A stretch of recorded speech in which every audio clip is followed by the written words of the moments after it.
Сәлем баршаңызға, каналыма қош келдіңіздер. Бүгін жанға қосылған булочки пісіретін боламыз. Келесі видеомда осындай жеңіл әрі тез дайын болатын салаттың рецептісін шығаратын боламын. Алда менің жаңа видео рецепттерімді көру үшін каналыма тіркелуді ұмытпаңыздар. Ыдысымызға 300 мл жылы сүтімізді құйып, 1,5 ас қасық қантымызды саламыз. Сосын 1 ас қасық дрожжымызды салып, үстіне кішкене ғана тұзымызды саламыз. 1 жұмыртқамызды жарып саламыз. Сосын үстіне 50 мл сұйық майымызды құямыз. Жақсылап араластырамыз.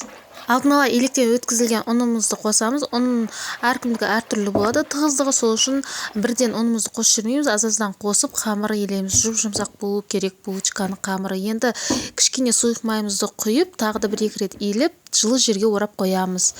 300 грамм жаңғағымызды блендерден майдалап аламыз. Сосын 1 жұмыртқаның ақ уызын салып, сары уызын бетіне жаққанға алып қаламыз.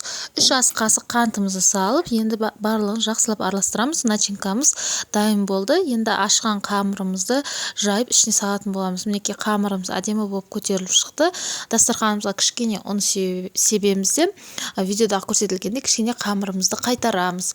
Қолдың көмегімен немесе оқтаудың көмегімен қамырымызды жайып шығамыз.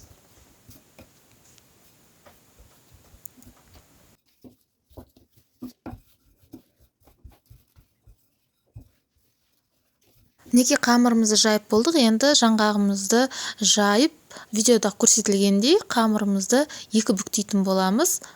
3 саусақтың көлеміндей барлығын кесіп шығасыздар видеодағыдай. Сосын ортасынан тағы кесіп, сыртқа қарай айналдырамыз булочкамызды. Осымен барлығын жасап болған соң противенге салып, расстойкаға жіберетін боламыз. 15 минут расстойкада тұрады. Міндетті түрде бетін пленкамен немесе матамен жауып қойыңыздар. 15 минут өткен соң алып қалған сары уызымыздың үстіне 1 ас қасық сүтімізді қосып, жақсылап араластырып бетіне жағып шығамыз. Осымен қызып тұрған пеште 180 градуста беті қызарғанша пісіріп аламыз. Мінекей менікі пісіп шықты.